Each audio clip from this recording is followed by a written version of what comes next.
Øen er overfyldt af udvandrere, særligt i forårstiden, når de store oceandamper afgår fra Bremerhaven. De sidder på trapper og fortovet, hænger over stakitter og vandrer frem og tilbage, som om de ikke turde forlade stedet, hvor de har deponeret deres penge til denne rejse, som deres tanker, spørgsmål og formodninger uafladeligt kredser om. De forsvinder forude i skibet, der venter med fuld musik og vejnevimpler ude i Bremerhaven.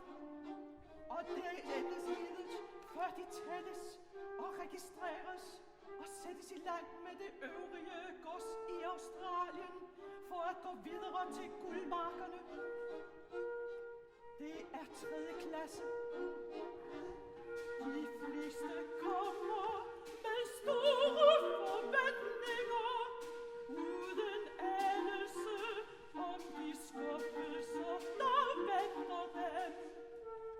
1. klasse dokumenterer dem med en arrogance, der grænser til komik eller grusomhed.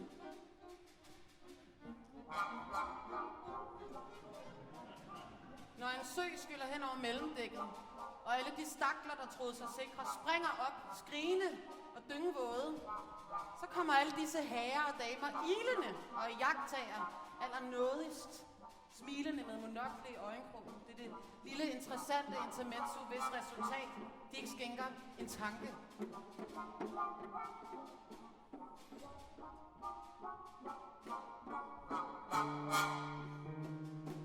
Anden klasse er et pellemelle af alle muligheder. Der er nogen, der har gjort rejsen før, passeret linjen mange gange. Det er smarte, overlegne fyre, der med elskværdig selvgodhed blærer sig af deres viden. De er straks som hjemme ombord og betragter en rejse til den anden side af jordkloden som en hverdagsbegivenhed. Der er andre, der gør rejsen for første gang, og det er de fleste. Det var mange dage, før de finder sig til rette ombord.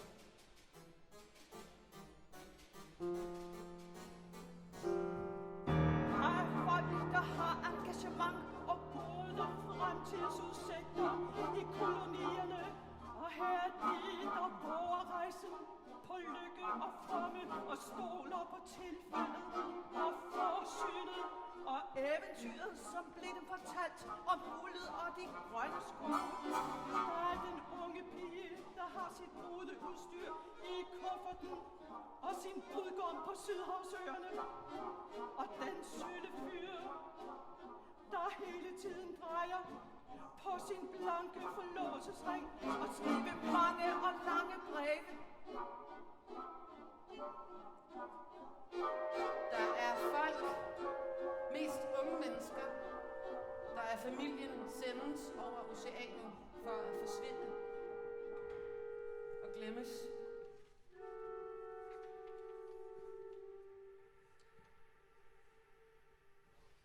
Den unge pige sidder grønlig bleg i ansigtet og prøver på at synge sig mod til i en lille glad vise, der kun dårligt passer til hendes farve.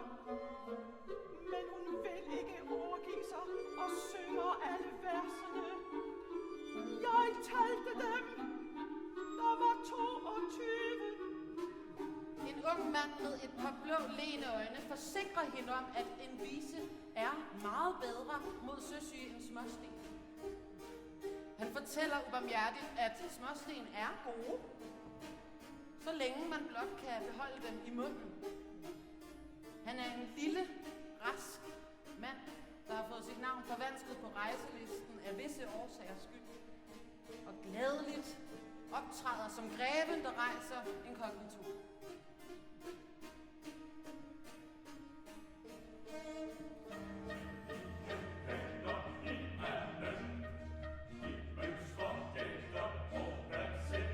Efter bedste visdom, og alle søger det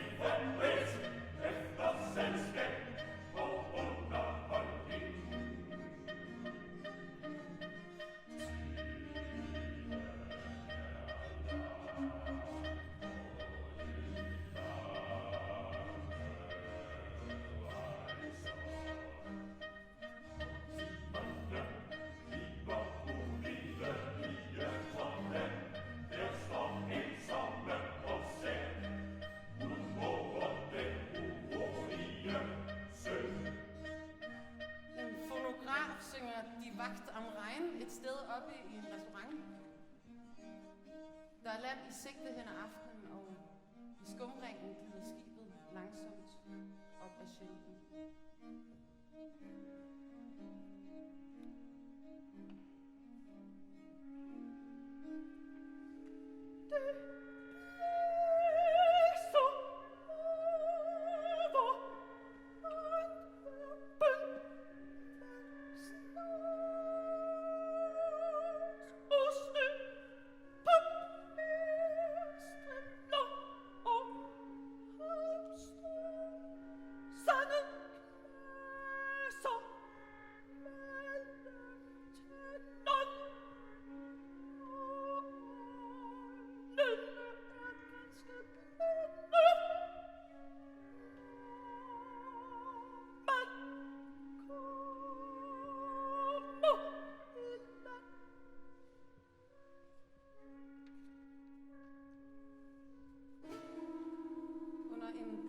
Himmel lyser klipperne ved Dover ude i Kimmingen.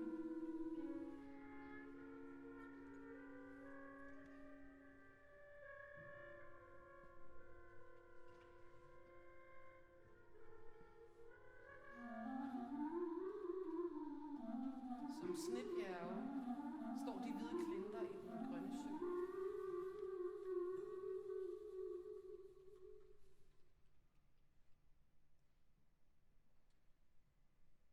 Skibet går mere stødt. Tårne, der har været spændte langs dækket som et rækværk for de mindre søvante, tages bort, og rammerne om bordene nede i spisesalongen fjernes. Man havde næsten vendet sig til spektaklet. Når porcelænet ramlede sammen, skibet tog en overhaling, og dørene fløj op. Forsøgerne suste ind i entréerne, mellem kahytterne.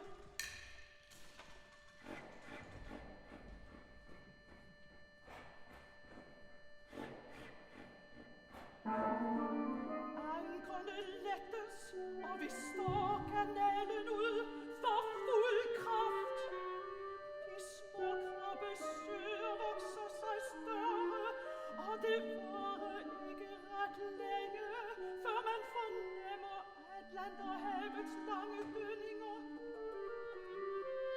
I sindig majestæt løfter de mægtige bølger sig grønligt med deres brusende hvide kamme. Det er med en følelse af andert og ærefrygt, at man for første gang ser det vældige hav, så man glider længere og længere ud i ingentingens hvide klinter, lysende i aftensolen, lidt efter lidt forsvinde ude i horisonten.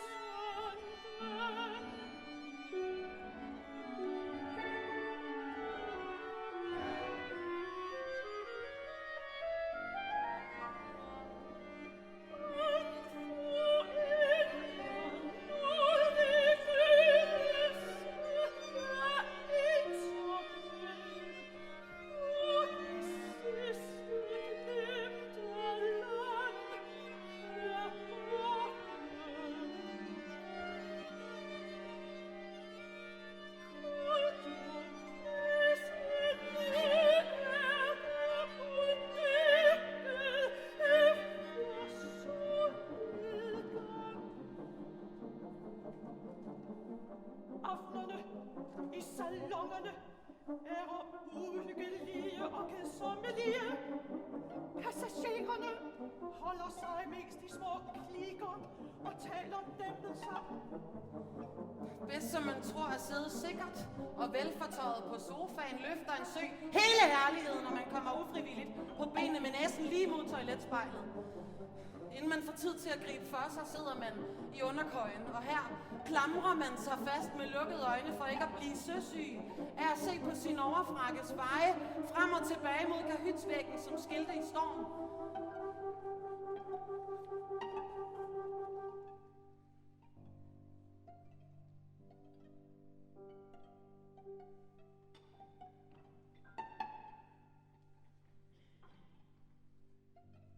Således går dagene over Atlanterhavet uden oplevelser. Den samme ensformighed fra morgen til aften. Hav og himmel. Himmel og hav. Himmel og hav. Ikke et skib, ikke en fugl. Mågerne forlod os, da Englands kyst forsvandt. Spørger man de rejsevante, forsvarer de, at der plejer at være mange skibe og masser af søfugle. Man skal blot være tålmodig. Vi har jo tiden foran os. Endelig øjne Spanien ude i horisonten, som små prikker, der er der forsvinder.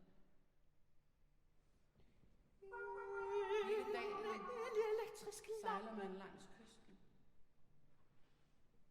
Oplyser anden klasses dæk. Og stiger ind mod sneklædte bjerge langt inde i Granada.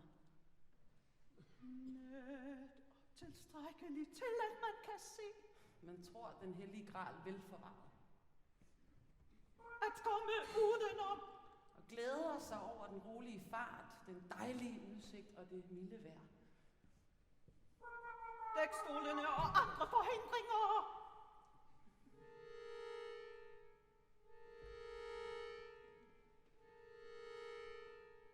Og så vågner man næste morgen med en fornemmelse af at blive kastet hovedkuls ud af køjen. Skibet hugger i søen, som alle onde magter spillede bold med det.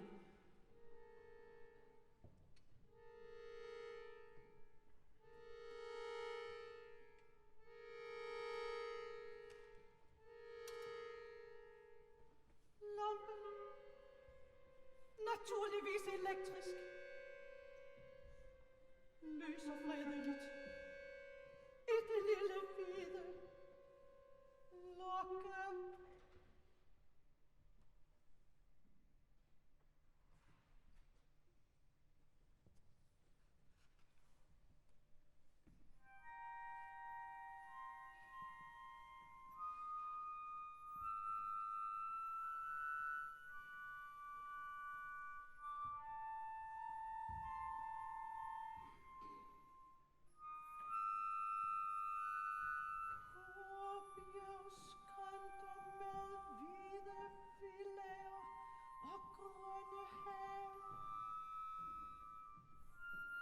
Det første glimt, man ser af Genua fra kahytsvinduerne. Efter en 8 dages rejse fra England i Saxø til en gamle rundlem tunge ring mod dagen, og det er en sand baderflæl til sin første rolige linje af landet op. Når man er kommet op på dækket, i det mindste til noget af en skuffelse, at skibet har kastet anker ud på redden mellem stavsene, der var vandet af stylter, der flyder med avispapir, alpinskanner og andet affald. Så min mor ligger varehus og videre bladtaget og over det peberbø, så der bliver opfundet de hvide mor, de grønne palmer, de glade tager, den dybe blå himmel. Og det er det Italien, vi kender fra malerier og bøger. Store, kolde fremme lægger til ved skibet, og koldlænderne løber over gangrørene med deres kurve og sender en rand af koldstøv over hele skibet. Og øjne og panden større lukkes forsvarligt til, og alle, der på nogen måde kan, lykke langt for at trække vejret. Hele morgenstunden har det været sværmebrud rundt om skibet. Råkald råber og skændes og prøver på at prøve. Passagererne ved at overdøve hinanden, de kender deres publikum og mælken og tjener, og alle den serverede frygtelige. Og passagererne lader sig til at blive som altid op af noget, når de kommer op i landing. Og kun har brættet penge i portemonnaien. En chaussé løber langs havnen, og det ser ud som om alle byens stræder munder ud i denne hovedoverstræder. Ikke bredere, end at man kan næsten række begge uger med udstrækt finder. Mørke er det solløse stinkende, der hænger pjaltede klæder til tørre fra hus til hus, hvad de er lasede tårne. I skrigende farven rammes med blot et mindst lys. Skinner det pragtfuldt derinde i kølerne!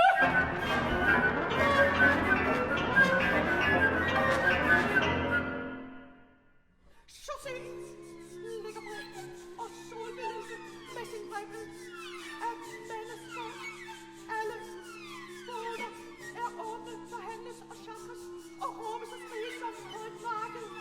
Først, når man kommer bort fra mylderen, får man øje på det januar, der er berømt for sin skønhed. Hele mit løber langs havet, snart op og over bjergskråningen, snart ned langs brændingen, snart mellem de hvide havmure og over stenbyggede broer, der højner deres skure, som burde ud og udtørret flodlejre. Blot og soltæpperne ligger havet og ryger sine blinkende bølger imod klippekysten. Og langt borte mod nord lyser alpernes skyde bjergtinder med det evige sne. For folk, der ikke har tid til deres rådighed, der ikke har tegnebogfulde penge og ikke har bedekar i lommen over en vanskelig sag, at finde det mest seværdige i en fremmed by. Så nævnes navnet Campo Santo. Af en eller anden grund en café, hvor man just at spise en let italiensk frokost, suppe, ris, karry og frugt. Campo Santo. Lidt derom har læst lidt og hørt lidt om dette mærkelige sted. sporvognen holder lige uden for vinduerne, og i løbet af et tid er byen forsvundet. Man kører langs haver og grønne bastioner nede med en hvide pleje, rullesten gemmer i metalstrøm i vand. Det er floden med kors vand som en rendesten, og ikke dybere end af børnene. Der får den nede vævet i vandtakserne med en flodlejer fra det nyt. Kom og Santo! Henne kirkegård, som er berømt. Ekko højt, og lige nu et tempel med sine solbelyste arkader. Æster herfra dratter bruger munden den grønne blomsterbrune kirkegård, hvor fattige perlekranse knister som diamanter over trækorsene.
Midt i en landby ret af hyder står vi og spytter, fordi man har lov at ønske på alle korsveje.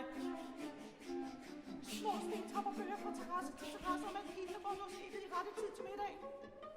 Hæsesangere forfølger en med Santa Lucia lige til falderevet.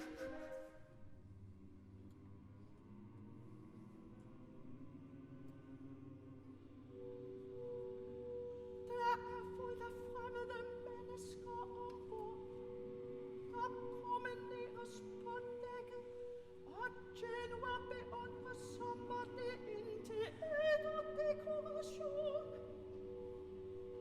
Endnu før aften passeres Elba og Korsika, hvis bjerge forgyldes af den nedgående sol.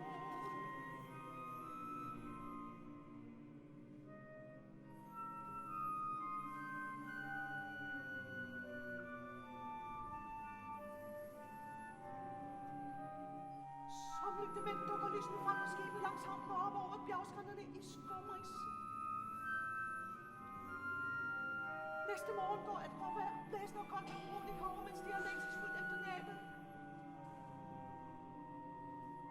Vesuv ligger på den modsatte side af bugten gemt i skyer, men ind langs kysten ligger villagerne som eventyrslotte gemt bag haver og levende hegn. Hele aftenen kigger man efter et eneste lille glimt af Vesuv. Men natten er sort, uigennemtrængelig og tåget, og næste morgen står vi ned langs Italiens kyst. Inden aftenen er den sidste landkending borte. Europa er forsvundet i horisonten for de fleste, måske for bestandig, og er der kun hav og himmel til alle sider.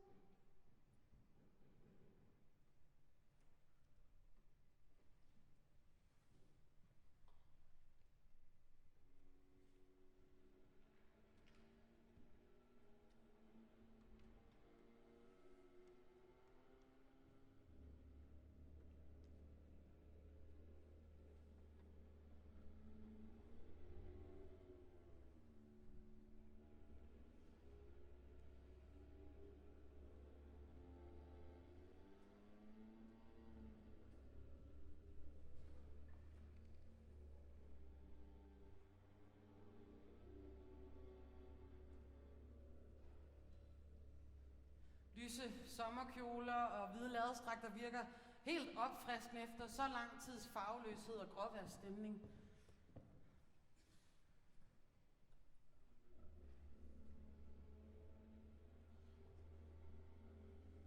Men humøret er på det samme døde punkt.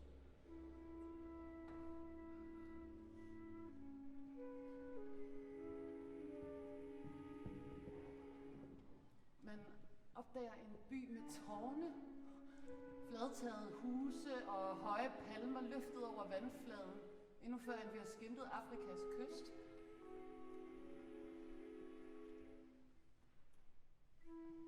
Det er Alexandria, der ligger langt borte og præsenterer sig som et slags Fata Morgana.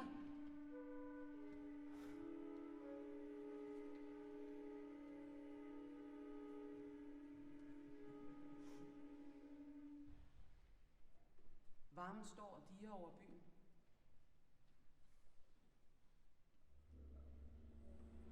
Man fortalte om flamingoer og andre vadefugle, der stod langs kanalen i hundredvis. Men hvis de har været der, må vi have passeret dem om natten, for næste morgen var ingen at opdage. Kun ørken til begge sider. En enlig ørn kredser uden vingeslag højt op over al den ensomhed. Døde, øde, gule sandstrækninger er alt, hvad vi ser, så langt øjet rækker.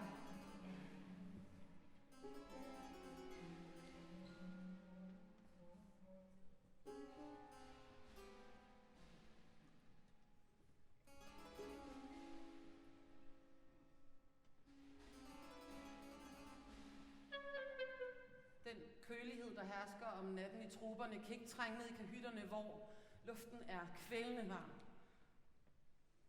Det er som om heden klæber sig ved skibets sider og følger den trods nattekulden.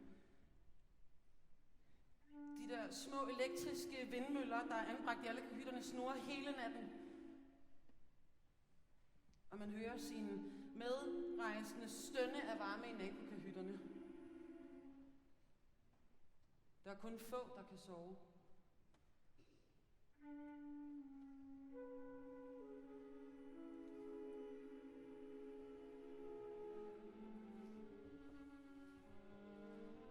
Mørket falder hurtigt på. Men inde i skumringen, inde på bredden, kan man se en skikkelse, der følger skibet i løb. Altså hurtigere sejler vi ikke. Hvorfor denne skikkelse følger os, er der ingen, der aner. på bare fødder i det bløde sand, ser man ham af og til som en skygge. Og langsomt glider skibet langsomt ind mellem Asien og Afrika.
Så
ved solnedgang. I måneskin er det som flydende sølv og som slebet kul i de mørke nætter, som om kæmpevæsener vælter sig i uro under den blanke flade og dønningen i de store have, der får skibet til at svinge og rulle, som blev det vugget af usynlige magter. Små flag sættes i søkortet hver dag præcis kl. 12 og viser nøjagtigt, hvor vi befinder os, så rejsen bliver en lang række af små flag i kortet.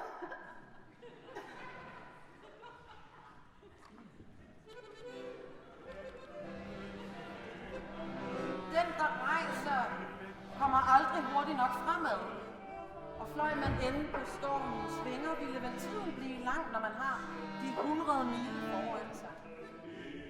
For fuld kraft damper vi afsted, og dog synes det, som gik vi med sneglefart. Lige frem. En af passagererne har hele turen igennem kunnet kugle som en gø. Og alle passagererne har nu lært sig det. Damerne med. Ja. Og alle synes faktisk, det er frygteligt grinagtigt, selvom det overhovedet ikke er morsomt. Mm-hmm.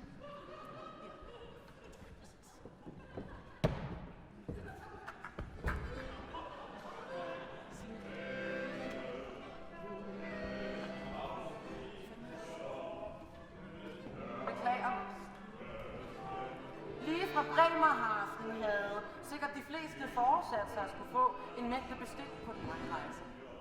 Damerne mødtes straks på dækket med store håndarbejdere, og herrerne med tykke bøger, formodentlig om videnskab og kunst, der skulle studeres grundigt. Men i Nordsøen var det for koldt, og i Atlanterhavet befandt man sig mindre vel. I Middelhavet var der atter kulde, og i det Røde Hav var lysten kun ringe. Og i det Indiske Ocean er varmen for overvældende. Nu ser man ingen håndarbejdere mere. Og bøgerne ligger stille i de respektive kahytter. Man kan næppe tåle at tænke på at arbejde, end sige udføre det. Tak.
De knap kendes ved hinanden mere. Alle lever kun foretagende af at få deres bagage i land. De hører intet, ser intet, og haster kun for at komme bort. Lige meget hvordan, blot bort fra skibet. De glemmer sågar i farten at sige farvel til de mennesker, som de nu har rejst sammen med i et par måneder. I et par måneder.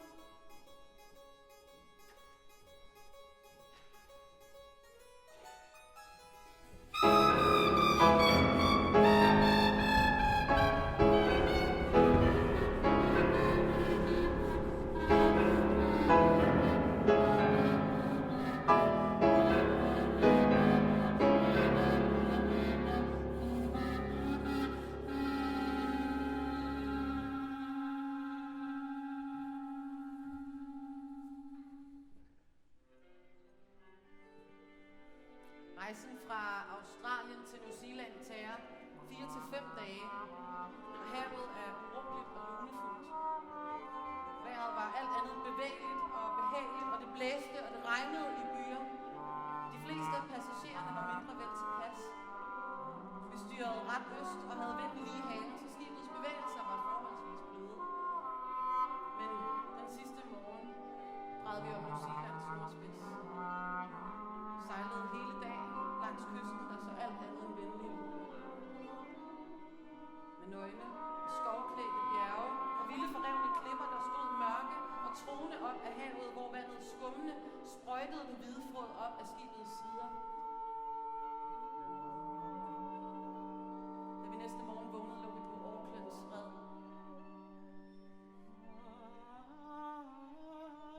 Tågen lå i flager over byen, og mellem bjergene, som over et eventyrland med kirker og huse. Med blå bjerge og grønne skove stod solen op i al sin pragt. Lægen kom ombord, følte puls og smilte venligt, da vi på hans anmodning rakte tunge. Og mens skibet langsomt gled ind til bolværket, svandt den sidste tåge i tynde striber som et let og luftigt slør ud over forjættelsens land.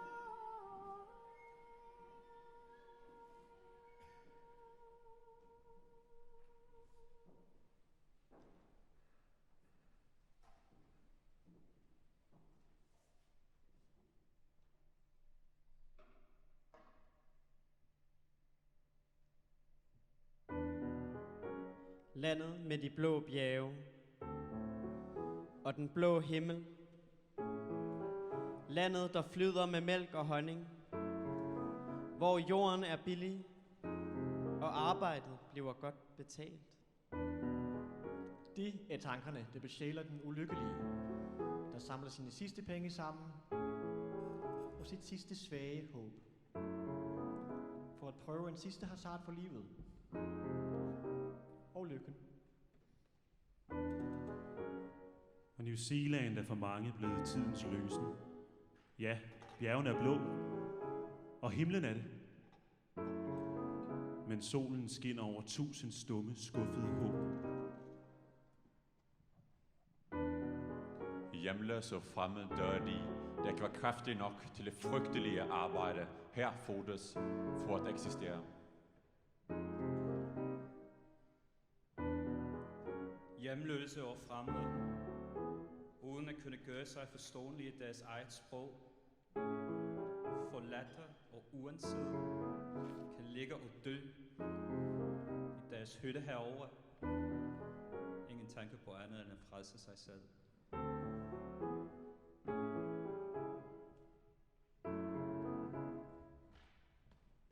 Auckland er en af de dejligste og skønneste beliggende byer i verden, set på afstand. Men griset, fattig og uordentlig, set på nært hold. Det er en by af træhuse, der ligger over bjerge og dale. En by fuld af overraskelser. Men støvet flyver som skyer over vejene.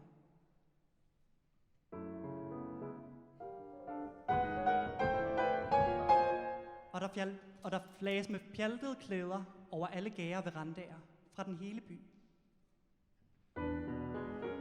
Civilisationen findes i enkelte store villager, der fornemt lukker sin viden inde bag nedrullede persienner, at man ser dem kun sjældent. Civilisation er en af de ting, man først til fulde forstår at skatte, når man er blevet udelukket fra den. Måske har sagt farvel til den for bestandig. Europa med civilisation bliver for europæeren som en paradisets have, der er lukket.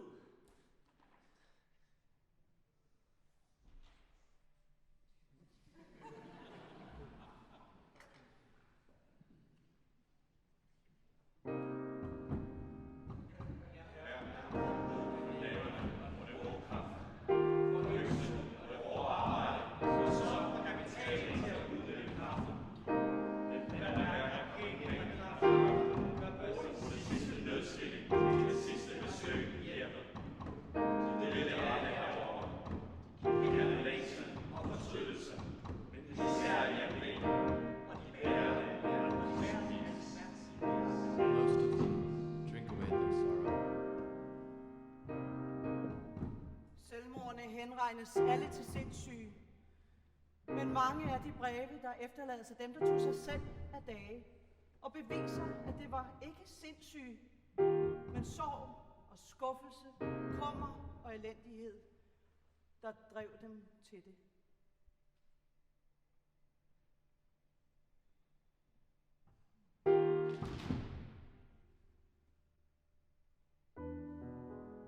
Skridt for skridt